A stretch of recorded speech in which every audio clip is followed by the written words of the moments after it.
Yes, shalom everyone. This is Amir Tsarfati, and these are breaking news.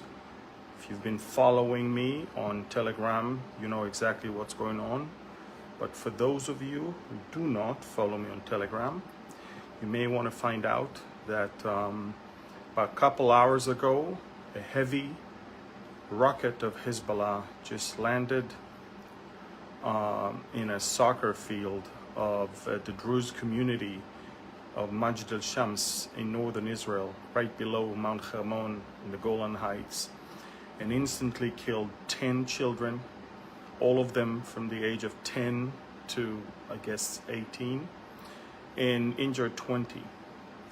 Again, folks, the largest civilian casualties incident since October 7th took place a couple hours ago when a Hezbollah heavy rocket, Falak 1, it's an Iranian-made, Hezbollah-owned heavy rocket, fell in the heart of a Druze town called Majd al-Shams, right below Mount Hermon, on the southern slopes of Mount Hermon, and killed instantly 10 children and injured 20.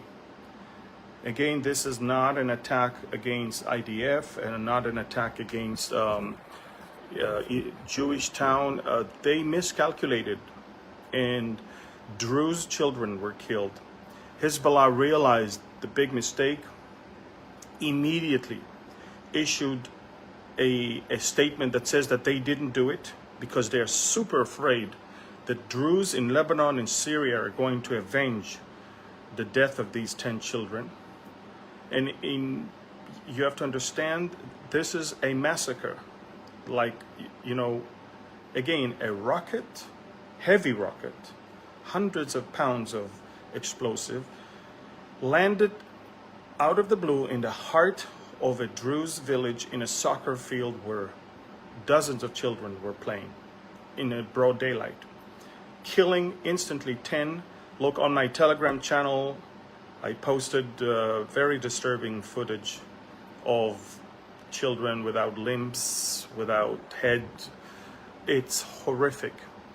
And what happened is that Hezbollah understands they did, that was maybe the game-changing, that was the move they were hoping to avoid. Somehow they did it because they were in such a, I don't know, a campaign of shooting rockets all throughout the day, and that may be following Israeli assassination of 4 of their special forces, Radwan forces, in southern Lebanon. So they were so angry that they decided to shoot rockets everywhere. One of them landed in the heart of a civilian town populated by Druze.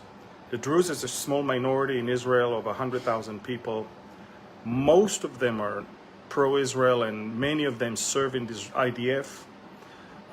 Some of them are in high-ranking positions, generals, brigadier generals.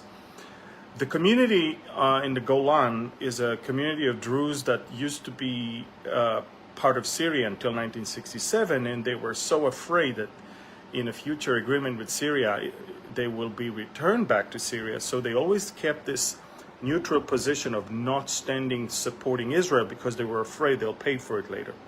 But nevertheless, they are friendly citizens of Israel that Jewish people were always driving through their town on their way up to Mount Hermon. Again, folks, a Hezbollah heavy rocket 2 hours ago fell in the heart of a Druze town right below Mount Hermon in northern Israel and killed instantly 10 children, injured 20. The largest civilian casualties event since October 7th. Prime Minister Netanyahu, which is now in the US, and it's the Sabbath right now. It's already over here, but you know, in America it's still Sabbath. And normally prime ministers try to stay until the end of the Sabbath to start their journey. He already said, I'm going home. They are now making the final preparations. In the meantime, the Prime Minister is convening with all the heads of the security establishment in Israel.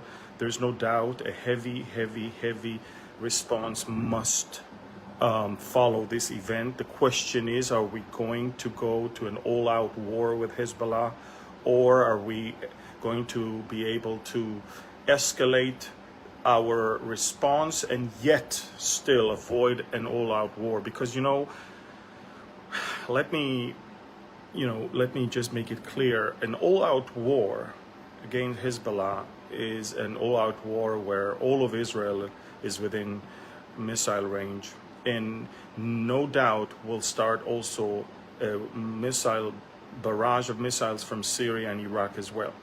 And so when we decide to go to an all-out war, we need two things.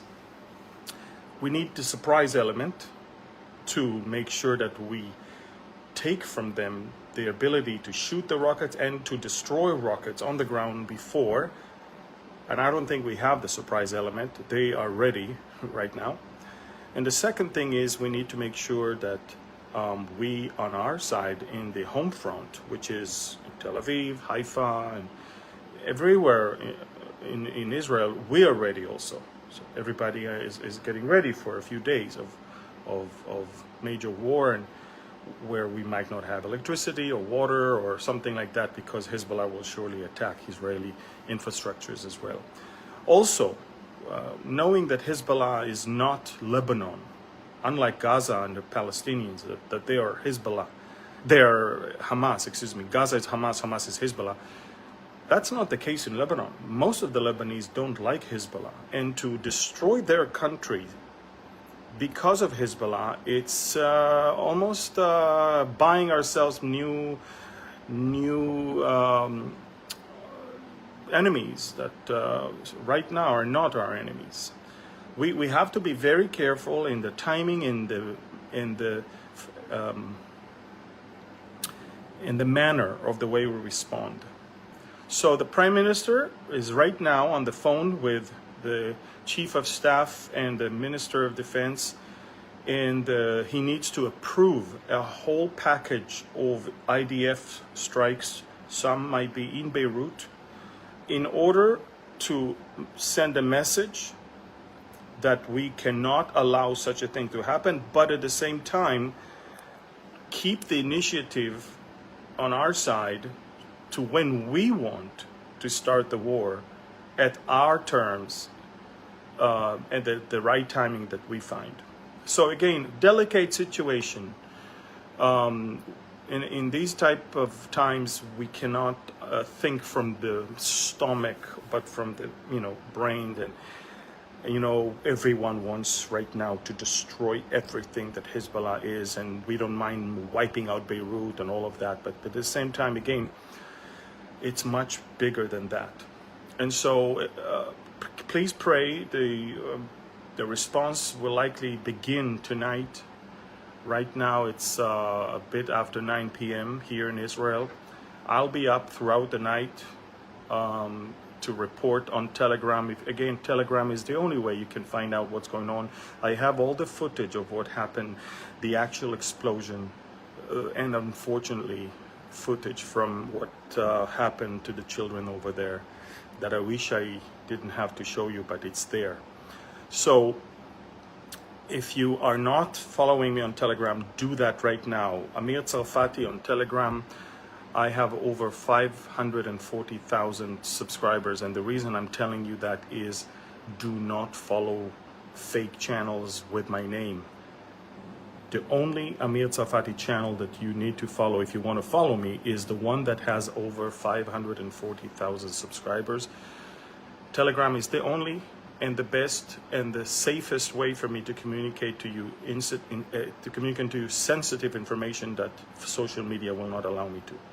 Again, the largest civilian casualties event since October 7th took place 2 hours ago when 10 Israeli children, Druze children, I'll tell you more about the Druze later. It's a small minority. They are not Muslims, though they are speaking Arabic and they have the Arab mentality culturally, food and language and many things, but at the same time they hold their own religion.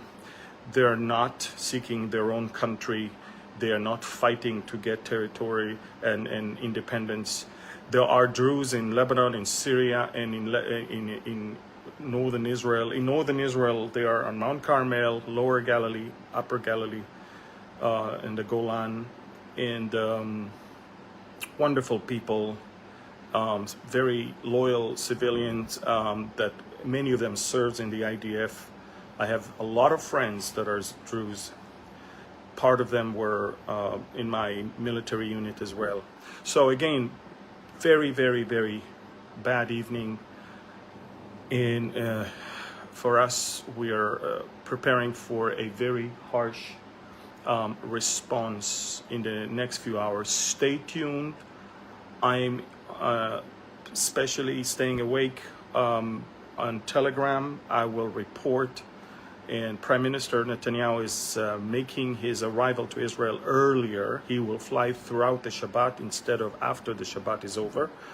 And he can, thankfully, because now he's having his own Air Force One, it's called the Zion's Wing. And thankfully, he can conduct all the situation from the plane because we have all the systems there that are required. So again, follow me on Telegram. War in Northern Israel that might escalate to an all-out war against Lebanon. 10 Israeli Druze children were massacred. 20 more are injured. They're hospitalized. On some of them, they're fighting for their lives right now. All the details, all the footage, all videos and pictures and information is on my Telegram channel. Please, please, please. And please spread all eyes on Majd al-Shams. That's where the massacre happens. And this is all civilians. It's not Hamas that is hiding behind civilians. All right. God bless you. Please share this to as many as you can. Share